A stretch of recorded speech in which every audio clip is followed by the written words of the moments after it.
Lutong menatap kaisar, dan wajah kaisar dewa tampak sangat buruk rupa. Apapun kesalahan yang telah diperbuat, itu semua adalah darah dan dagingnya. Dan Jun Wuming juga merupakan dewa terakhir dan yang paling dicintai di antara beberapa dewa. Kaisar dewa lebih sulit untuk dilepaskan. Namun, Lutong tetap berkata, jika kaisar dewa membunuh Tianjiang dan Wang Jian, dunia akan mengatakan secara pribadi bahwa kaisar dewa egois, yang membuat orang-orang merasa dingin dan memberi para pengkhianat kesempatan untuk memanfaatkan kejahatan yang tersisa. Petik 2. Tetapi sebaliknya, kaisar dewa akan dihormati dan menjadi pemimpin yang tidak egois. Dengan cara ini, lebih banyak orang akan bersedia setia kepada istana dewa, dan istana dewa akan lebih cemerlang dan tak seorang pun dapat menggoyahkannya. Kaisar dewa mendengar ini, alisnya sedikit mengendur, nada suaranya rendah, pendapat orang lain. Beraninya orang lain mengemukakan pendapat mereka. Apapun pendapatnya, pada akhirnya akan menyinggung orang lain. Terserah Tuhan untuk memutuskan segalanya. Orang-orang ini kembali melempar bola kepada Tuhan. Kaisar dewa murka, tetapi akhirnya ia menahannya dan berkata, kata-kata Lutong masuk akal, jadi kita harus menghadapinya sesuai dengan kata-kata Lutong. Meskipun ia putra dewa, sang pangeran melakukan kejahatan yang sama seperti rakyat jelata. Semua ini karena kau tak bernyawa, jadi kau harus menanggung akibatnya. Dewa membuat keputusan seperti itu, yang tak hanya diharapkan banyak orang, tetapi juga tak terduga. Hati Tianjiang dan Wang Jian lega. Alih-alih membunuh mereka, Kaisar Dewa tidak peduli dengan nama raja yang tak bernyawa dan menyelamatkan mereka. Ini adalah semacam ketidakegoisan dan semacam penegasan bagi mereka. Hati mereka sangat rumit, tetapi pada saat yang sama mereka sangat teguh. Mereka ingin mencurahkan seluruh kekuatan mereka untuk Istana Dewa. Tak lama kemudian, kabar dari Istana Dewa bahwa Kaisar telah membuat keputusan untuk mengeksekusi raja. Semua malapetaka disebabkan oleh ketidakberdayaanmu, dan kau harus menanggung akibatnya. Kau tak punya nyawa untuk melakukan kesalahan besar, dan dosamu tak terampuni. Bagaimana kau bisa menukarnya dengan nyawa jenderal seniorku? Tianjiang dan Wang Jian telah berjuang bersamaku selama bertahun-tahun, dan telah mencapai prestasi besar. Sebenarnya, nyawa orang berdosa bisa ditebus. Jika kau ingin membunuhmu tanpa nyawamu, lakukanlah. Akhirnya, Kaisar Dewa maju dan langsung melontarkan kata-kata yang begitu mengejutkan. Kaisar Dewa begitu saleh, apa kau meninggalkan putramu? Sepertinya Kaisar Dewa masih menghargai haknya sendiri dan mengutamakan posisinya, tetapi kasih sayang keluarga tidak begitu penting. Bagaimana mungkin seseorang yang bahkan mengabaikan hubungan keluarganya dapat memperlakukan orang lain dengan tulus? Mengenai keputusan Kaisar Dewa, ada banyak hal yang bisa dikatakan. Beberapa orang berpikir bahwa kebenaran Kaisar Dewa sangat mengagumkan. Beberapa orang berpikir bahwa Kaisar Dewa tidak peduli dengan kasih sayang keluarga, yang terlalu berdarah dingin. Ketika Ye Chen mendengar kesembuhan Kaisar, ia menatap raja yang pucat dan berkata sambil tersenyum, sepertinya di hati ayahmu, kau seperti ini. Tidak sebaik dua anjing di sekitarnya. Kau bahkan tidak sebaik dua anjing itu. Jun tidak memiliki kehidupan dan terus menggelengkan kepalanya. Ia tidak percaya itu benar. Jika ia tidak mendengar ini, ia tidak akan pernah mengakuinya. Ayahmu ingin kau mati. Apa gunanya hidup di dunia ini? Kata Ye Chen sambil tersenyum. Tidak, kau tak punya kehidupan untuk menatap langit dan meraung. Karena Dadao Jun melihatmu, aku tak punya kesempatan. Ye Chen memisahkan tubuhnya dan menarik Jun, yang sudah lahir dan tanpa cinta, untuk meninggalkan gunung dan langsung pergi ke kota Senting. Ye Chen pergi ke langit di luar kota Senting dan berkata dengan suara lantang, Kaisar Dewa, karena kau begitu saleh, maka aku akan memberimu kesempatan. Kau tak punya kehidupan, aku yang membawanya kepadamu. Jika kau begitu saleh, kau akan menghajarnya sampai mati. Aku tak ingin memotori tanganku. Setelah mendengar kata-kata Ye Chen, terjadi ledakan panas di pelataran dewa. Banyak orang bergegas keluar kota dan keluar untuk menyaksikan kegembiraan itu. Siapa orang ini? Beraninya kau menantang Kaisar. Petik 2. Sepertinya dia benar-benar ingin memaksa Kaisar Dewa untuk membunuh rajanya sendiri. Pada saat ini, tim pengawal pengadilan dewa muncul dan langsung mengepung Ye Chen tanpa nyawa. Wang Jian muncul di hadapan Ye Chen dan berkata, kau harus segera membebaskan putra dewa, kalau tidak, aku akan membiarkanmu mati tanpa tempat pemakaman hari ini. Siapa yang kau takuti? Apa kau tidak tahu aku tidak bisa mati? Ye Chen bergumam. Wang Jian menyipitkan matanya berkilat dingin, apa yang kau inginkan? Aku bisa menukar dewa denganmu. Bisakah kau menukarnya dengan nyawamu? Jika tidak bisa, jangan bicara omong kosong dan biarkan dewa keluar. Ye Chen mencibir. Wang Jian menggertakkan giginya dan berkata, apakah putraku masih di tanganmu?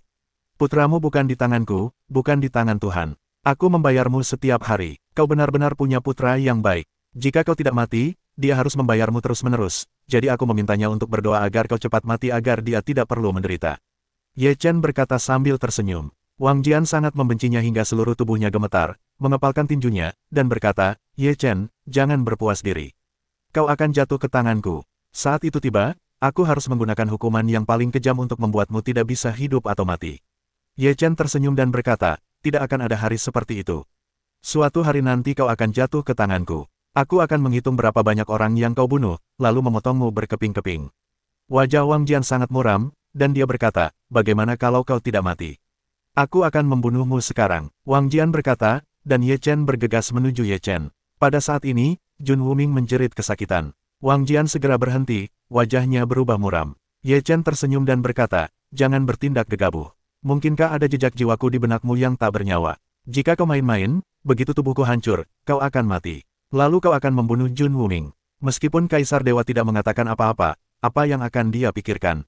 Ini putranya. Wajah Wang Jian berubah dan dia tidak berani bergerak. Meskipun Kaisar Dewa berkata bahwa dia ingin raja mati tanpa nyawa, dia tidak bisa membunuhnya. Kaisar tidak berhak membunuh dewa lain. Kau jahat, Wang Jian bersorak. Ye Chen berkata, bersama kalian, sekelompok orang tercela ini, wajar saja jika kalian semakin tercela. Kalau tidak, bagaimana kalian bisa menderita? Pada saat ini, Kaisar Dewa muncul di luar kota Senting, dan atmosfer yang kuat mengejutkan semua orang. Orang-orang yang menyaksikan kejadian itu memiliki dorongan untuk menyembah. Ayah, tolong aku. Setelah melihat Kaisar Dewa, Jun Wuming berteriak, berharap mendapatkan secercah harapan. Kaisar Dewa melihat penampilan raja yang tak berdaya, dan hatinya juga sangat sakit, tetapi saat ini, ia harus bertindak seolah-olah ia benar. Kau tidak punya kehidupan, kau telah membuat kesalahan besar. Apakah kau ingin aku menyelamatkanmu?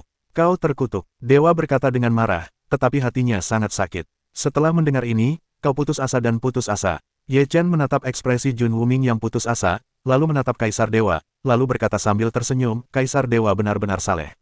Kalau begitu aku akan memberi Kaisar Dewa kesempatan untuk berbuat benar. Putramu, lakukanlah sendiri. Aku tidak ingin mengotori tanganku. Ye Chen mundur dari jarak 10 kaki dan berdiri di antara Kaisar Dewa dan dirinya. Kaisar Dewa mengepalkan tinjunya, seluruh tubuhnya gemetar, dan ia terus-menerus menekan emosinya. Matanya tertuju pada Jun Wuming dan berkata, nak, jika kau melakukan kesalahan, kau akan dihukum. Ini mungkin hidupmu. Dewa berkata, memejamkan mata, menarik napas dalam-dalam, lalu mengangkat tangannya, telapak tangannya memiliki kekuatan yang kuat dalam melonjak. Semua orang di tempat kejadian menahan napas. Apakah Kaisar benar-benar ingin membunuh putranya sendiri? Mata Kaisar Dewa tiba-tiba terbuka, dan kemudian memancarkan sedikit warna kejam yang menyakitkan, menepuk telapak tangan ke arah Jun Wuming. Kau tak bernyawa, dan kau putus asa. Melihat telapak tangan ayahnya, kau tak berekspresi. Puff, tubuh Jun yang tak bernyawa meledak menjadi awan darah dan menghilang di udara.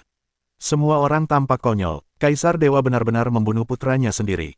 Jantung Wang Jian berdebar kencang, Kaisar Dewa memang kejam. Setelah Ye Chen melihat pemandangan ini, hatinya juga terasa sangat rumit. Setelah Kaisar Dewa membunuh raja tanpa nyawa, matanya mengandung niat membunuh, hari ini kau tak ingin pergi. Ye Chen berkata, bisakah kau menangkap kami? Dengan itu, tubuh Ye Chen mulai menghilang. Karena kau bisa muncul di sini, maka tubuh aslimu pasti bukan Taiyuan. Aku tahu kemana kau bisa melarikan diri. Kaisar Dewa berkata dengan dingin. Mata Ye Chen sedikit menyipit, lalu tubuhnya langsung menghilang. Saat ini, di pegunungan di luar kota Senting, banyak orang kuat sedang mencari dengan cepat. Ye Chen segera meninggalkan gunung saat Kaisar berkata demikian. Master Wuxing memberi batu formasinya kesempatan lagi untuk mengirimkan ruang. Ia segera menggunakan batu formasi dan langsung menghilang di pegunungan. Sekelompok orang kuat mencari di pegunungan di luar kota Senting, dari dalam keluar. Mereka hanya menemukan jejak aktivitas Ye Chen di pegunungan, tetapi tidak melihat sosok Ye Chen. Ketika Kaisar menerima berita itu, ia sangat marah hingga hampir meledak. Ye Chen, kau membiarkanku membunuh putraku sendiri. Aib ini, aku harus membiarkanmu kembali 1000 kali. Kaisar meraung dalam hatinya. Selama periode waktu ini, terjadi insiden terus-menerus di Istana Dewa, yang sangat menggerakkan dan menyemangati pasukan Dewa Reinkarnasi yang tersisa. Setelah Ye Chen meninggalkan pegunungan kota Senting, ia langsung kembali ke desa Samsara. Meskipun desa Samsara berada di ruang lain, desa Samsara mengetahui semua hal tentang tanah suci dan surga. Terlebih lagi, sangat sulit untuk mengetahui hal sebesar itu. Setelah Ye Chen kembali ke desa Samsara, semua orang di desa Samsara memandang Ye Chen dengan pandangan berbeda. Ye Chen menatap mata aneh itu, tetapi ia merasa sedikit aneh.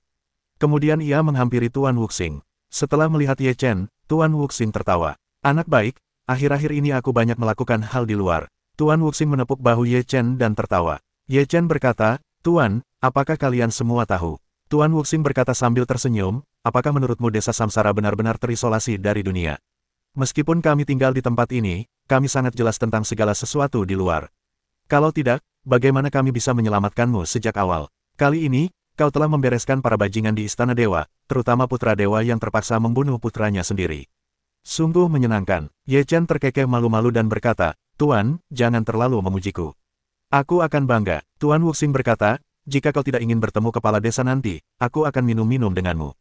Kepala desa ingin bertemu denganku. Ye Chen sedikit terkejut. Tuan Wuxing berkata, Anda telah melakukan begitu banyak hal hebat. Kepala desa pasti akan bertemu dengan Anda. Ye Chen mengangguk dan berpamitan kepada Tuan Wuxing. Ia keluar dari rumah kepala desa dan berkata, Kepala desa. Dari dalam ruangan, terdengar suara kepala desa masuk. Ye Chen masuk ke ruangan. Kepala desa sedang minum teh. Setelah melihat Ye Chen, ia berkata, duduklah. Setelah Ye Chen memberi hormat, ia pun duduk. Kepala desa menuangkan secangkir teh untuk Ye Chen dan berkata, kali ini kau keluar, kau berisik sekali. Ye Chen menggaruk kepalanya dan berkata sambil tersenyum, tidak apa-apa. Aku kebetulan bertemu dengannya. Jika kau tidak memanfaatkan kesempatan ini dengan baik, tidak masalah. Kepala desa berkata sambil tersenyum, meskipun kesempatan merupakan faktor yang sangat penting, kecerdasanmu yang luar biasa adalah kuncinya. Jika tidak, bagaimana mungkin ada prestasi pasukan binatang dewa yang mundur dari kota Senting, dan tidak akan ada adegan Kaisar Dewa membunuh putranya. Sayang sekali Kaisar Dewa akhirnya memilih untuk membunuhnya. Jika kita dapat memanfaatkan ini untuk membunuh Wang Jian atau Tian Jiang, maka kita akan memiliki lawan yang lebih lemah. Ye Chen menghela napas. Kepala desa menggelengkan kepalanya dan berkata, membunuh Wang Jian dan Tian Jiang tampaknya melemahkan kekuatan Istana Dewa, tetapi ada banyak orang kuat di Istana Dewa, seperti Wang Jian dan Tian Jiang, yang tidak akan menggoyahkan apapun. Namun, memaksa Kaisar untuk membunuh putranya tidaklah sama. Siapakah Kaisar Dewa? Selama bertahun-tahun, dia telah berada di puncak dunia. Bagaimana mungkin dia begitu tertindas? Membiarkannya membunuh putranya, di satu sisi, adalah membuatnya tengkurap, di sisi lain, dia menderita sakit mental, yang lebih menyenangkan daripada sakit fisik. Ye Chen mendengarkan ini dan menatap kepala desa. Dari kata-kata kepala desa, Ye Chen dapat merasakan kebencian kepala desa terhadap Kaisar Dewa, yang sungguh luar biasa. Ye Chen berkata, kesempatan seperti itu juga langka, lain kali kau ingin membuat Istana Dewa menderita kerugian besar, entah kapan. Karena sudah pernah ada yang seperti itu, maka akan ada yang kedua kalinya. Aku percaya bahwa pada akhirnya, kita akan mampu menumbangkan Istana Dewa dan mendominasi alam suci dan surga. Ada secercah harapan di mata kepala desa. Ye Chen berkata sambil tersenyum, tentu saja akan ada hari seperti itu. Setelah Ye Chen meninggalkan rumah kepala desa, ia kembali ke kamarnya. Begitu kembali, ia menggenggam tangan Ye Chen dengan penuh semangat dan berkata, Kakak Ye, kau sungguh luar biasa. Aku sangat mengagumimu, kau adalah idolaku dan teladanku. Ye Chen menatap malam yang penuh kegembiraan dan berkata dengan senyum tipis, kau baik-baik saja. Aku baik-baik saja. Bagaimana mungkin aku baik-baik saja? Saudara Ye, aku sudah mendengar tentang semua yang kau lakukan di luar sana. Hanya saudara Ye yang bisa memiliki kemampuan seperti itu. Will Knight masih sangat bersemangat, meskipun aku bilang aku tidak akan menyaksikan semua ini, aku hanya mendengarkannya dan merasa senang. Jika ada hal baik seperti itu di masa depan, saudara Ye harus membawaku. Ye Chen berkata sambil tersenyum, hal seperti itu juga merupakan kesempatan langka, bagaimana mungkin aku tahu kapan akan ada kesempatan seperti itu. Sungguh menyedihkan memikirkan bahwa aku memiliki kemampuan seperti itu, tetapi aku tidak bisa memiliki ambisi. Will Knight mendesah panjang, penuh ketidakberdayaan. Ye Chen berkata sambil tersenyum, akan ada kesempatan bagimu untuk menunjukkan kekuatanmu. Di masa depan, kau pasti akan menjadi kekuatan utama dalam pertempuran. Sama seperti leluhurmu, kau akan dinobatkan sebagai Jenderal Dewa. Will Knight mendengar ucapan itu, matanya menyala dengan harapan, berkata, ya, aku ingin menjadi seperti leluhurku, jenderal yang tak terkalahkan, membuat orang kagum, membuat lawan takut. Setelah seharian beristirahat di rumah, Ye Chen meninggalkan rumah dan berjalan kembali ke gunung. Dalam perjalanan, Ye Chen bertemu Yun Nisang. Ye Chen dengan sopan menyapa Yun Nisang. Yun Nisang tersenyum tipis, menawan bak angin musim semi. Tuan Ye sungguh baik, sekarang Anda menjadi panutan di hati banyak orang di seluruh desa Samsara. Banyak orang ingin belajar dari Anda dan melakukan hal-hal hebat. Yun Nisang tersenyum. Ye Chen berkata, Nona Yun bercanda, barang-barang saya hanyalah barang-barang sepele. Yun Nisang berkata, Tuan Ye sungguh rendah hati. Berapa banyak orang yang bisa melakukan hal seperti itu? Dulu, banyak orang di desa Samsara tidak terlalu menyukai Anda, tetapi sekarang semua yang Anda lakukan telah mengubah pandangan mereka. Oh, Ye Chen sedikit terkejut dan berkata, di desa Samsara ini, aku tidak sepenuhnya populer. Dewa reinkarnasi menaruh semua harapan padamu, dan kekuatanmu terlalu lemah, wajar saja beberapa orang tidak akan percaya kau bisa melakukannya, kata Cloud Nisang. Sekarang mereka pikir aku bisa menumbangkan seluruh dunia hanya karena perbuatanku kali ini. Tanya Ye Chen sambil tersenyum. Yun Nisang menggelengkan kepalanya dan berkata, inilah yang ada di hati mereka. Bagaimana aku bisa tahu? Singkatnya, Jika kau ingin mendapatkan persetujuan dari semua orang di desa reinkarnasi, kau harus tumbuh dewasa dengan cepat, atau melakukan lebih banyak hal yang menggemparkan. Ye Chen berkata sambil tersenyum, aku khawatir aku akan mengecewakan mereka. Tidak mudah untuk berkultivasi, bukan berarti kau bisa dipromosikan jika kau dipromosikan. Yang menggemparkan bukanlah kau bisa melakukannya dengan melakukannya. Aku tidak ambisius, hanya ingin terus meningkatkan kekuatanku sendiri. Setelah mendengar itu, Yun Nisang mengangguk setuju, lalu berkata, kau benar-benar berbeda. Ye Chen tersenyum pada salah satu dari mereka dan berkata, terima kasih banyak atas pujianmu. Yun Ni juga tersenyum, berkata, kau biasanya begitu menarik. Kurasa aku selalu menjadi orang yang sangat menarik, tapi aku belum pernah ketahuan. Ye Chen berkata dengan sungguh-sungguh. Yun Ni menatapmu dan berkata, aku akan mengalihkan pandanganmu dan berbicara denganku lagi. Ye Chen mengangguk, dan kemudian, ia berjalan menuju bagian belakang gunung. Ketika Ye Chen tiba di gunung belakang, ia mulai merasakan warisan Shen Feng. Terakhir kali, dengan bantuan Gunung Biru untuk membuat terobosan dengan kekuatan sendiri, ia mendapatkan warisan Phoenix abadi lainnya, yang merupakan kesempatan besar dan ciptaan yang luar biasa. Namun, kesempatan dan sifat semacam ini agak samar, kita harus memperkuat konsolidasi, mendapatkan sublimasi lagi, barulah kita bisa menjadi lebih kuat. Ye Chen menyadari warisan Shen Feng. Setelahnya, bayangan Phoenix abadi muncul, dan aura seluruh orang menjadi sangat kuat. Warisan Shen Feng sangat kuat, dan jurus pamungkas Shen Feng adalah jurus pamungkas yang ampuh. Namun, Ye Chen secara bertahap menemukan bahwa jurus pamungkas Shen Feng tidaklah sempurna. Akhirnya, Ye Chen menemukan alasannya, karena ia bukan Shen Feng, dan ia belum diwariskan oleh Shen Feng. Hanya karena sensei ia mendapatkan jurus pamungkas Shen Feng. Oleh karena itu, Ye Chen belum dapat menguasai beberapa makna sebenarnya. Setelah menguasai makna sebenarnya dari jurus pamungkas Shen Feng, maka kekuatannya akan benar-benar lebih mengerikan. Setelah mengkonsolidasikan warisan Shen Feng, Ye Chen mulai berlatih formula tertinggi. Formula tertinggi sekarang telah sangat ditingkatkan, yang sepenuhnya ditingkatkan dengan kekuatan Ye Chen. Kekuatan segel tertinggi juga sangat kuat sekarang. Jika bertarung dengan level yang sama, tak seorang pun di level yang sama dapat menahannya. Dalam sekejap, sebulan telah berlalu. Ye Chen telah mendalami kultivasinya selama periode ini, dan ranahnya telah terkonsolidasi di tahap akhir keilahian level kelima. Karena kamu telah menembus level kelima, kami akan terus menerima pelatihan kekuatan tempur. Lawanmu adalah Ji Ying dari level ketujuh.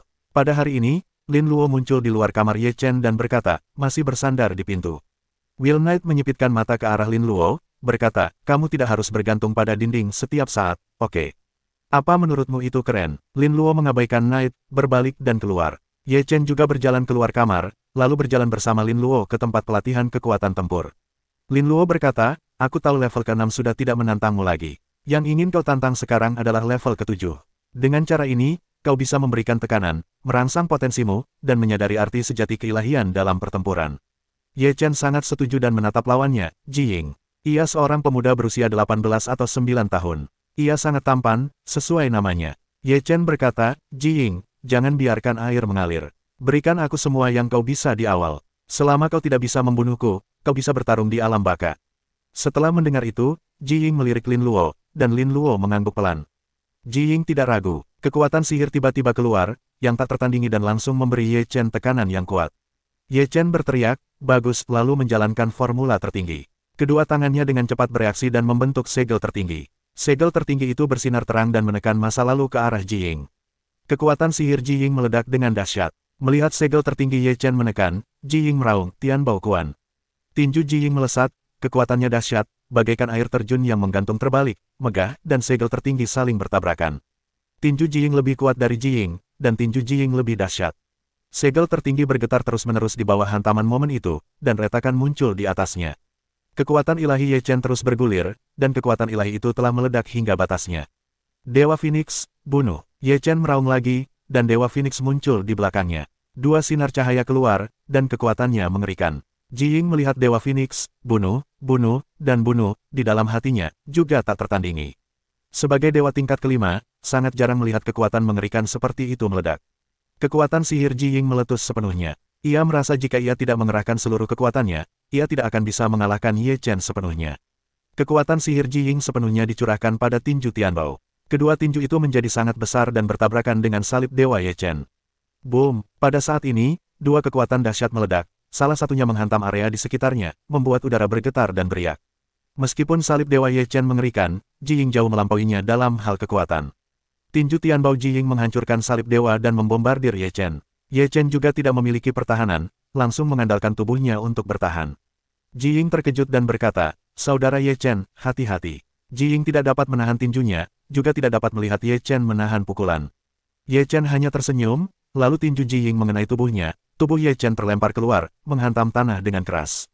Lin Luo sedikit mengernyit lalu menatap Ye Chen. Ji Ying berlari ke sisi Ye Chen dan berkata, "Kakak Ye Chen, kamu baik-baik saja. Kenapa kamu tidak bersembunyi?" Ye Chen berdiri, menepuk-nepuk debu di tubuhnya, dan berkata sambil tersenyum, "Menurutmu aku mirip apa?" "Bagaimana mungkin?" Ji Ying bingung. "Apakah kamu punya artefak pertahanan?" Lin Luo datang dan bertanya. Ye Chen berkata, "Kali ini aku beruntung dan mendapatkan sepotong baju sirah lunak. Aku baru saja menguji kemampuan pertahanan baju sirah lunak itu." Baju sirah lunak. Mata Ji Ying menunjukkan ekspresi ngeri. Dia sangat menyadari kekuatan tinjunya. Jika tinjunya tidak memiliki baju sirah lunak, dia pasti sudah terluka parah. Bisa dibayangkan betapa kuatnya kuku lunak Ye Chen. "Sepertinya baju sirah lembut ini sangat kuat dan mampu menangkis pukulan telak Ji Ying," kata Lin Luo. Ye Chen menatap Lin Luo, lalu berkata, "Beri aku tinju untuk melihat apakah baju sirah lembut ini mampu menahan pukulan dewa tingkat 9. "Kau bercanda." Lin Luo menatap Ye Chen seolah-olah ia orang gila. Ye Chen berkata, "Aku tidak bercanda. Jika baju sirah lembut ini mampu menahan serangan dewa tingkat 9, maka aku tidak akan takut pada dewa tingkat 9 di masa depan. Kau benar-benar ingin mencobanya, mungkin kau akan terbunuh jika terus melakukan pukulan ini." Lin Luo berkata. Ye Chen tersenyum dan berkata, "Jangan khawatir, hidupku sulit, aku tidak bisa mati." "Kalau begitu, aku akan datang," kata Lin Luo. Kekuatan sihir Lin Luo dengan cepat terkumpul di tinju kanannya. Ye Chen menatap tinju Lin Luo dan segera berkata, "Kau harus mengerahkan seluruh kekuatanmu, jangan tinggal diam, atau kau akan mencelakaiku." Tatapan mata Lin Luo berubah, lalu tiba-tiba kekuatan itu meledak. Lengan kanannya terbungkus kekuatan suci, memancarkan kekuatan yang luar biasa. Tinju ajaib meledak di langit. Lin Luo langsung meraung, lalu sebuah tinju menghantam Ye Chen. Kekuatan pukulan ini begitu dahsyat hingga menciptakan pusaran angin. Bang! Saat tinju ini menghantam tubuh Ye Chen seakan terhempas seperti ledakan. "Saudara Lin Luo, menggunakan Sen Kuan Tianbao tidak terlalu bagus, kan?" Ji Ying membuka mulutnya. Bukankah dia menginginkan pukulan terbaik? Kalau begitu berikan dia pukulan itu. Lin Luo berkata dan berjalan menuju Ye Chen. Ye Chen terhempas oleh tinju Lin Luo. Ye Chen merasa seperti berputar-putar di dunia, tetapi tubuhnya tidak terluka. Hanya sakit. Ye Chen menarik napas dalam-dalam beberapa kali, lalu berdiri dan berkata dengan terkejut, "Apakah ini pukulan terkuatmu?" Lin Luo menatap Ye Chen dengan senyum yang begitu santai seolah-olah dia tidak terkena pukulan sama sekali. "Intinya," kata Lin Luo, Ye Chen berkata, "sepertinya baju sirah lunak ini sangat bagus, dan kau tidak perlu terlalu malu saat bertemu dewa tingkat 9. Meskipun baju sirah lunak ini memiliki kekuatan pertahanan yang luar biasa, aku khawatir baju sirah lunak ini tidak akan efektif menghadapi orang sekuat Kaisar Dewa. Lagi pula, baju sirah lunak ini hanya bisa melindungi dadamu, dan kepalamu juga merupakan kelemahan fatal," kata Lin Luo. Ye Chen mengangguk memuji, "Ya, tapi lebih baik melindungi kepala daripada seluruh tubuh." "Itu juga jaminan." Lin Luo berkata, "Baiklah, sekian untuk pertempuran hari ini. Kekuatan tempurmu saat ini sudah cukup untuk melawan dewa tingkat 7. Kau tidak perlu terus berlatih. Kau bisa berlatih sendiri dengan baik." Ye Chen berkata, "Hanya pertarungan yang bisa membuat sihir semakin kuat, jadi pertarungan memang perlu. Namun, aku akan menentukan waktu pertarungannya sendiri, dan setelah itu kau akan kesulitan. Selama Ye Chen membutuhkannya, kita bisa melakukannya kapan saja," kata Ji Ying sambil tersenyum. Setelah Ye Chen kembali ke rumah, ia masih sedikit bersemangat. Baju zirah emas lembut itu benar-benar ganas. Jika ia bertemu Wang Jian lain kali, ia tidak perlu merasa malu seperti sebelumnya. "Sungguh sia-sia memiliki kemampuan yang hebat tetapi tidak cukup kuat untuk menopang diriku sendiri," gumam Ye Chen dalam hati. Dalam beberapa hari berikutnya, Ye Chen mulai berlatih di pintu tertutup. Waktu berlalu cepat, yaitu setengah tahun. Di ruangan kepala desa Samsara, terdapat semua orang kuat di 9 langkah desa Samsara. Orang-orang kuat ini menatap kepala desa dan bertanya-tanya mengapa kepala desa mengumpulkan mereka semua. "Saya telah menerima kabar bahwa Dewa Samsara telah kembali dan sekarang berada di alam suci." Kepala desa melirik semua orang dan berkata dengan sungguh-sungguh, "Apa, Dewa Samsara telah kembali? Senang sekali kita tidak harus terus bersembunyi seperti ini." Semua orang kuat yang hadir sangat gembira. Namun, kepala desa sangat serius, meskipun Dewa Reinkarnasi telah kembali, ia hanyalah tubuh reinkarnasi, dan kekuatannya belum pulih ke alam Dewa Pencipta. Yang perlu kita lakukan sekarang adalah melindungi Dewa Reinkarnasi, karena Istana Dewa pasti sedang mencari Dewa Reinkarnasi. Orang-orang kuat yang hadir kecewa, tetapi masih ada harapan. Setidaknya Dewa Reinkarnasi telah tiba di dunia dewa, dan hari kebangkitan mereka sudah dekat. "Di mana Dewa Reinkarnasi sekarang?" tanya burung itu. Kepala desa menggelengkan kepalanya dan berkata, Entahlah, tapi kita harus menemukannya. Konon kali ini, akan ada dewa reinkarnasi yang datang ke Tanah Suci, dan surga Tanah Suci pasti akan memicu pertumpahan darah. Dewa reinkarnasi datang ke Tanah Suci dan surga. Kita tidak akan bisa campur tangan sama sekali, kata sang kaligrafer. Sebelum dewa bergelar datang, kita harus menemukan dewa reinkarnasi. Lalu sesuai dengan persyaratan dewa reinkarnasi yang tersisa, biarkan dewa reinkarnasi meningkatkan kekuatannya selangkah demi selangkah, kata kepala desa. Bagaimana kita bisa menemukan dewa reinkarnasi padahal Tanah Suci ini begitu luas? Tanya Master Wuxing. Ada tanda reinkarnasi di lengan kanan Dewa Samsara. Selama kau melihat tanda reinkarnasi itu, niscaya itu adalah dewa reinkarnasi. Kata kepala desa, belum terlambat, ayo pergi sekarang. Long Zhu tak sabar menunggu. Mereka semua mengangguk, dan kepala desa berkata, kalian harus berhati-hati dan waspada saat keluar kali ini. Pengadilan ilahi pasti akan bertindak. Jangan melawan pengadilan ilahi untuk sementara waktu. Temukan dewa reinkarnasi dulu. Baik, semua orang mengangguk. Kemudian, hampir semua orang kuat di desa Samsara meninggalkan desa Samsara dan pergi keluar untuk memanggil dewa reinkarnasi. Ye Chen berlatih selama setengah tahun. Meskipun tidak mencapai tingkat ke-6, kekuatannya secara keseluruhan meningkat pesat. Ye Chen bertarung dengan Ji Ying. Ye Chen masih menggunakan segel tertinggi dan Dewa Phoenix untuk membunuh, sementara Ji Ying juga mengerahkan seluruh kemampuannya untuk menampilkan tinju Tianpu. Keduanya bertarung, dan Ji Ying, yang sangat kuat dalam teknik Tianbao Kuan, masih dapat menahan serangan Ye Chen. Ye Chen menghindari tinju Tianbao Ji Ying, lalu berhenti bernapas dan berkata, sepertinya tidak mudah untuk bertarung di atas 2 tingkat. Jika kalian tidak mencapai tingkat ke-6, kalian mungkin tidak dapat mengalahkan kuil tingkat ke-7 dengan mudah. Saudara Ye Chen, Anda telah membuat kemajuan pesat dalam 6 bulan terakhir. Saya jelas merasakan adanya perlawanan barusan, kata Ji Ying. Apakah itu kemajuan yang pesat? Apakah Anda di sini untuk bersenang-senang? Ye Chen berkata sambil tersenyum. Ji Ying berkata dengan serius, saya tidak sedang menonton lelucon, saya serius. Ye Chen berkata sambil tersenyum, bagus, Anda serius, saya ada urusan sekarang, pergilah dulu. Selamat tinggal, saudara Ye Chen, kata Ji Ying sambil tersenyum. Ye Chen menghampiri Tuan Wuxing. Pintu kamar Tuan Wuxing tertutup. Ye Chen mengerutkan kening. Biasanya, Tuan Wuxing sedang mempelajari arah saat ini. Bagaimana mungkin dia menutup pintu? Ye Chen mengetuk pintu, sepertinya tidak ada orang di ruangan itu. Ye Chen menarik pintu kembali. Tidak ada orang di ruangan itu, tetapi ada sebuah catatan di atas meja. Saya sedang ada urusan, saya tidak tahu kapan saya akan kembali. Anda bisa datang ke sini untuk mempelajari arah sendiri. Jangan malas. Ye Chen melihat kata-kata di catatan itu dan berkata, apakah Tuan keluar? Apakah ada yang salah dengan ini? Ia sudah lama berada di desa Samsara. Saat pertama kali melihat Tuan Wuxing meninggalkan desa, ia langsung merasa ada sesuatu yang sangat penting di hatinya. Kemudian, Ye Chen menyadari bahwa hampir semua orang kuat di desa telah meninggalkan desa Samsara, jadi ia semakin yakin dengan tebakannya. Ketika Ye Chen hendak kembali ke kamarnya, ia bertemu Yun Nisang dan bertanya apa yang terjadi. Yun Nisang juga mengatakan bahwa ia tidak tahu. Kau tidak berencana untuk jalan-jalan. Ye Chen menatap Yun Nisang dan bertanya. Yun Nisang berkata, tanpa perintah kepala desa, kita tidak bisa meninggalkan desa Samsara tanpa izin. Kau harus keluar dan mengalaminya sendiri, agar kau benar-benar bisa tumbuh dewasa, kata Ye Chen. Yun Nisang tersenyum acuh tak acuh, semuanya harus mematuhi perintah kepala desa. Kalau begitu, aku akan keluar malam ini. Ye Chen tersenyum dan pergi. Setelah Ye Chen kembali ke rumah, ia memberitahu Jiang Ye tentang hal itu. Ia segera berjanji untuk meninggalkan desa Samsara bersama Ye Chen untuk melihat apa yang terjadi di luar. Di bagian timur Tanah Suci, ada sebuah kota bernama Kota Suhui. Pada hari ini, keluarga terbesar di kota itu adalah keluarga Chen. Keluarga Chen menjalankan anggur bulan purnama. Tokoh-tokoh terkenal di seluruh kota datang untuk memberi selamat. Keluarga Chen mengadakan perjamuan, suasananya sangat meriah, semua orang makan dan minum dengan sangat gembira. Chen Ming, kepala keluarga Chen, dan istrinya muncul di hadapan para tamu sambil menggendong putra mereka, Chen Changlun. Mereka semua memberi selamat kepada Chen Ming dan istrinya. Chen Ming adalah putra parubaya, dan Chen Changlun adalah putra pertamanya. Tentu saja, ia sangat menyukainya. Demi mempersembahkan anggur bulan purnama kepada Chen Changlun, Chen Ming juga bermewah-mewahan. Kepala suku Chen, selamat. Selamat berkumpul, semuanya harus minum yang enak, kata Chen Ming sambil tersenyum. Banyak tamu datang untuk bersulang, dan Chen Ming juga sangat senang. Tanpa sadar, ia minum terlalu banyak. Malam harinya, para tamu hampir selesai minum. Tepat saat mereka hendak pergi, banyak sosok tiba-tiba muncul di langit rumah Chen. Seharusnya di sini, gumam seorang pria parubaya dalam hati.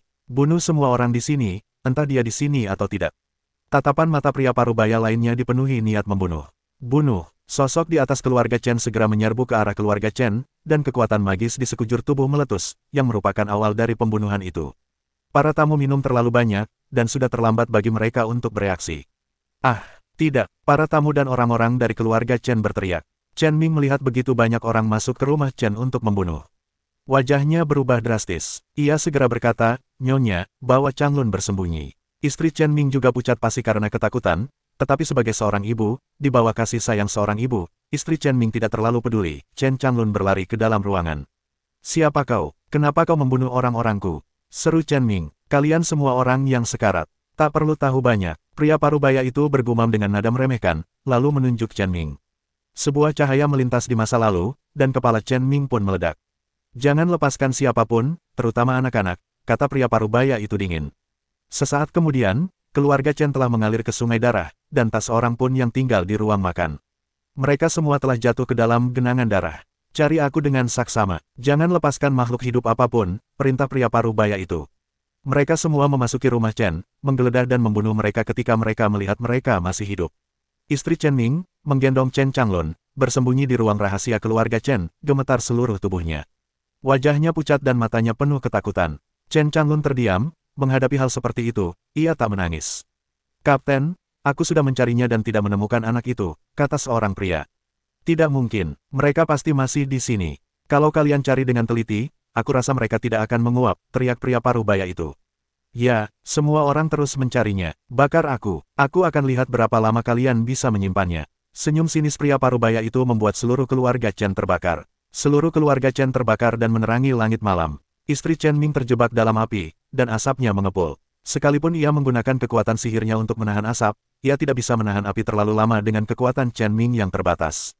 Lagi pula, begitu rumah terbakar habis, ia tidak akan pernah bisa bersembunyi. Istri Chen Ming langsung mengambil keputusan dan bergegas keluar dari ruang rahasia. Bagaimanapun, jejaknya masih terlihat, baik vertikal maupun horizontal. Mungkin masih ada peluang untuk selamat. Istri Chen Ming baru saja bergegas keluar dari ruang rahasia ketika ia ditemukan. Sebuah anak panah menembus dadanya. Anak panah itu hanya melewati kepala Chen Changlun dan tidak melukainya. Istri Chen Ming jatuh ke tanah, dan tak lupa menggunakan tubuhnya untuk melindungi Chen Changlun ketika ia jatuh. "Kapten, kami menemukannya," teriak seseorang. Pria parubaya itu segera menghampiri Chen Changlun dan melihat bayi yang terbaring di pangkuan Nyonya Chen Ming. Kemudian ia melihat pola di lengan kanan bayi itu, dan sudut mulutnya sedikit terangkat. "Akhirnya aku menemukannya, haha." Pria parubaya itu mendongak dan tertawa. Namun, senyumnya tiba-tiba menegang, lalu perlahan meluruh. Tubuh pria parubaya itu mengembang, darah menyembur keluar, dan tubuhnya terbelah dua. Kemudian, orang-orang di sekitar pria parubaya itu terkejut dan tak tersadar. Mereka semua terbelah dua oleh roh pedang.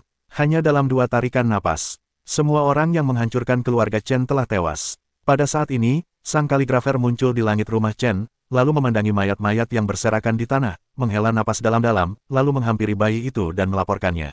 Sang kaligrafer memandangi bayi dalam gendongannya, lalu tanpa sengaja melihat pola di lengan kanan bayi itu. Wajahnya langsung ketakutan. Di saat Su Sheng ketakutan, sosok lain muncul di langit rumah Chen. Su Sheng tertegun sejenak, lalu tubuhnya gemetar. "Dewa gelar," sang kaligrafer tampak muram, lalu menatap sosok di udara. "Berikan bayi itu padaku," kata sosok itu dingin. Alih-alih melakukannya, ia malah memeluk bayi itu lebih erat. Sang kaligrafer melirik Dewa Gelar, lalu tubuhnya melesat cepat. Ia ingin pergi dari sini. Namun, ia belum bergegas keluar dari rumah keluarga Chen. Ia terkejut dan terpental oleh kekuatan dahsyat. Puff! Kaligrafer itu memuntahkan seteguk darah. Di hadapan Dewa Bergelar, mereka bagaikan semut. "Di luar kemampuan kita," sosok di udara itu bernada dingin, lalu ia memeluk anak itu. Namun, ada kekuatan yang dahsyat, dan kemudian roh pedang membunuh sosok itu. Boom! Kedua kekuatan itu bertabrakan dan kehampaan berguncang hebat. Seorang lelaki tua berambut putih muncul dan langsung membunuh sosok itu. "Beraninya kau bersikap begitu kasar kepada Dewa Samsara." Lelaki tua berambut putih itu membunuhnya dan berkata dengan marah. Para Dewa Samsara semuanya seperti ini sekarang. Sulit untuk mengatakan apakah mereka bisa bertahan atau tidak. "Mengapa aku tidak berani?" Dewa Bergelar itu mencibir. "Hari ini aku akan menghakimimu, seorang pendosa yang menghujat Dewa Samsara." Lelaki tua itu meneguk ludah, dan seluruh tubuhnya dipenuhi kekuatan sihir. Kehampaan itu seolah tak mampu menahan kekuatan sebesar itu. Kedua pria itu bertarung sengit memperebutkan keluarga Chen. Keluarga Chen, yang telah berubah menjadi reruntuhan dalam kobaran api, hancur total di bawah pengaruh kekuatan dahsyat ini. Bukan hanya keluarga Chen, tetapi juga kembalinya yang kosong ke kota tidak mampu menanggung tabrakan kedua Dewa Gelar tersebut. Dalam tabrakan antara kedua dewa tersebut, seluruh kota akan rata dengan tanah. Sang kaligrafer menggendong anak itu di lengannya, dan kemudian berjuang untuk pergi dari sini. Dewa Gelar melihat bahwa sang kaligrafer akan pergi, dan tangan besarnya menangkapnya lagi. Ketika lelaki tua itu melihat ini, ia menamparkan sang kaligrafer, yang terbang keluar dengan tamparan. Meskipun tamparan ini menerbangkan kaligrafer, kekuatan sebenarnya tidak banyak, dan sang kaligrafer tidak terluka. Sang kaligrafer segera melarikan diri. Ia sangat gugup, anak dalam gendongannya sangat penting, dan ia tidak boleh membuat kesalahan sedikitpun. Kalian pengkhianat, cepat atau lambat, akan hancur. Dewa Bergelar menggertakkan giginya, sayang sekali kau tidak bisa melihatnya. Pada saat ini, sosok kuat lain muncul, berjubah, yang entah seperti apa rupanya.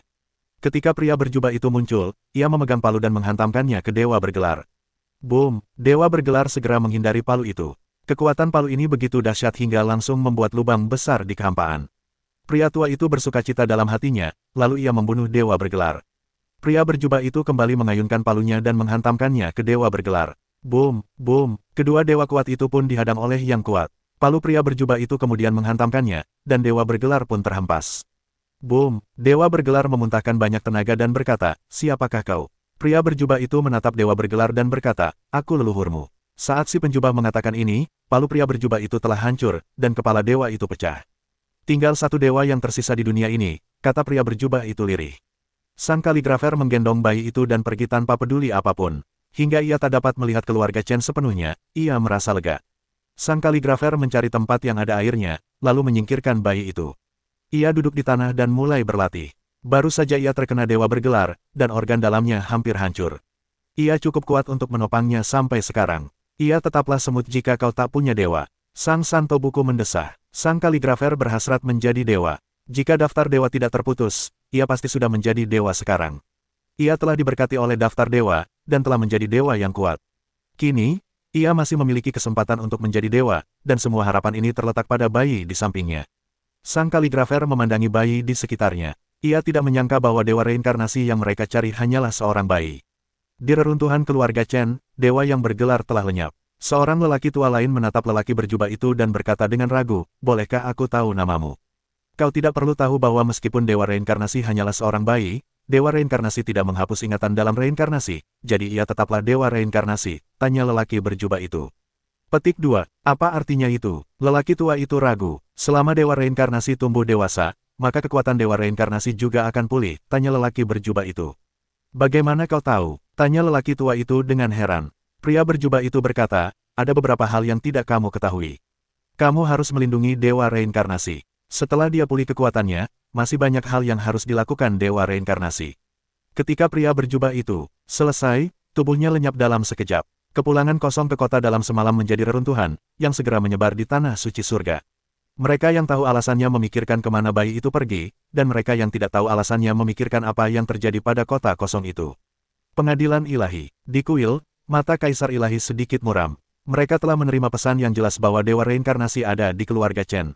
Namun, pada akhirnya, keributan besar terjadi, dan seluruh kota Suhui dihancurkan. Untuk dapat dengan mudah meratakan kota kosong itu kembali ke tanah, itu pasti kemunculan dewa bergelar. Kaisar Ilahi tahu bahwa ada dewa bergelar yang datang untuk membantu pengadilan ilahi mencekik tubuh reinkarnasi dewa reinkarnasi. Namun, saya tidak menyangka bahwa dewa reinkarnasi lainnya di 4 alam surgawi Brahma juga mengambil tindakan. Sekarang dewa reinkarnasi hilang. Dewa-dewa tenang dan berkata, sekarang dewa reinkarnasi hilang, dan dewa takdir akan tidak puas. Kita harus menemukan dewa reinkarnasi sesegera mungkin, jika tidak, kita semua akan dihukum. Sekarang, 4 kerajaan surgawi Brahma telah terlibat dalam masalah ini. Saya khawatir sangat sulit bagi kita untuk menangani masalah ini dengan kemampuan kita, kata Lutong. Sesulit apapun, kita harus menemukan dewa reinkarnasi, kata Kaisar Dewa dengan sangat serius. Dewa reinkarnasi pasti telah ditemukan oleh para pengkhianat itu. Pastilah para leluhur naga. Selama kita menemukan tempat persembunyian mereka, kita pasti bisa menemukan dewa reinkarnasi. Kata Langit, apakah kau punya cara untuk bersembunyi? Tanya Kaisar. Jenderal Langit berkata, kita bisa bekerja sama dengan para dewa bergelar dari 4 alam surgawi Brahma. Aku tidak percaya mereka masih bisa menghilang di alam suci. Sekarang Dewa Takdir sangat marah. Jika kau tidak dapat menemukan dewa reinkarnasi, istana dewamu akan bertanggung jawab kali ini. Pada saat ini, sebuah embusan angin yang kuat menyelimuti seluruh kuil, dan seorang pria parubaya berpakaian merah muncul di kuil. Semua orang di istana dewa terkejut, lalu mereka semua berlutut dengan satu kaki dan berkata dengan hormat, selamat datang dewa bergelar. Aku adalah Dewa Api Merah dari 4 umat Buddha, dan akulah yang bertanggung jawab atas misi ini. Pria berpakaian merah itu menatap Dewa dan berkata, Kaisar Dewa dengan hormat berkata, dengan Dewa Api Merah, kita akan berhasil menemukan Dewa Reinkarnasi. Qian berkata, para pengkhianat surga tanah suci yang tersisa hanya bersembunyi di angkasa. Kau tidak dapat menemukan posisi angkasa itu, tetapi kau tidak dapat menyembunyikannya dariku. Kaisar Dewa memuji, Dewa Api Merah berkata baik, maka semua tergantung pada Dewa Api Merah. Dewa Api Merah bergumam, masih haruskah kita mencari tahu siapa orang yang memiliki daftar Dewa Api? Secara kasar sudah ditemukan, kata Dewa dengan sungguh-sungguh. Siapa itu? Di mana itu? Dewa Api segera bertanya. Kaisar Dewa berkata, orang itu bernama Ye Chen. Sekarang dengan pengkhianat itu, mungkin kita tidak hanya dapat menemukan Dewa Reinkarnasi kali ini, tetapi juga menemukan potongan-potongan daftar Dewa. Dewa Api Merah tertawa terbahak-bahak dan berkata, ini kontribusi yang luar biasa. Kau tak boleh melewatkan kesempatan ini, atau kau tak mampu pergi. Ya, kami akan melakukan yang terbaik, kata Dewa. Setelah penyembuhan, sang kaligrafer bergegas ke desa reinkarnasi bersama Chen Changlun. Sang kaligrafer kembali ke desa Samsara dan menyerahkan Chen Changlun kepada kepala desa. Kepala desa memandangi bayi itu saat masih bayi, lalu memeriksa lengannya. Memang ada pola reinkarnasi di lengannya. Lin Jianwen telah melihat Dewa Reinkarnasi. Kepala desa segera memberi hormat kepada Chen Changlun. Mata bayi itu berpaling dan tak ada jawaban. Kepala desa memandang bayi itu dan berkata, Santo Buku, pergilah ke desa yang baru saja melahirkan itu. Dewa Reinkarnasi sekarang menjadi bayi dan perlu disusui. Su Sheng segera pergi mencari seorang penduduk desa, lalu meminta penduduk desa tersebut untuk memberi makan Chen Changlun, dan meminta penduduk desa tersebut untuk datang memberi makan Chen Changlun secara teratur. Sang kaligrafer menceritakan kisah pertemuannya dengan Chen Changlun, dan raut wajah kepala desa terus berubah. Ia berkata, sungguh mengejutkan. Untungnya, dewa dari 4 alam surgawi Sansekerta menolongnya. Jika tidak, Dewa Reinkarnasi akan jatuh ke tangan para dewa. Ya, di hadapan gelar dewa, kita begitu tak berarti sehingga satu jari pun dapat menghancurkan kita sampai mati. Sang maestro kaligrafi mendesah. Sekarang, selama kita dewasa, kita akan dapat mewujudkan impian kita di sini. Kitab Jalan Suci, tak pernah sebersemangat ini untuk menjadi dewa. Setelah Dewa Samsara ditemukan, kepala desa segera memimpin seluruh penduduk dan kembali ke desa Samsara untuk membahas acara-acara besar berikutnya. Di pintu masuk desa Samsara, seorang lelaki tua setengah baya memasuki desa. Seluruh desa berguncang sejenak. Sungguh mengerikan. Kepala desa dan 9 dewa tingkat dari desa Samsara semuanya muncul dengan ngeri. Setelah melihat lelaki setengah tua itu, kepala desa segera memberi hormat dan berkata, Lin Jianwen telah bertemu Dewa Fengqi. Pria tua itu melambaikan tangannya dan berkata, di mana Dewa Reinkarnasi? Dewa Fengqi, tolong ikuti saya, kata kepala desa. Dewa Fengqi segera mengikuti kepala desa ke rumah kepala desa. Dalam beberapa tahun terakhir, kepala desa telah menjaga Chen Changlun. Setelah melihat Chen Changlun, Dewa Fengqi juga memberi hormat. Fengqi telah melihat Dewa Reinkarnasi. Chen Changlun tidak bereaksi, matanya berkaca-kaca, sama sekali mengabaikan Dewa Fengqi. Dewa Fengqi tidak peduli, bagaimanapun juga, Dewa Reinkarnasi hanyalah bayi, sekarang mungkin tidak ada yang diketahui. Fengqi berkata, Dewa Reinkarnasi adalah pemimpin kita.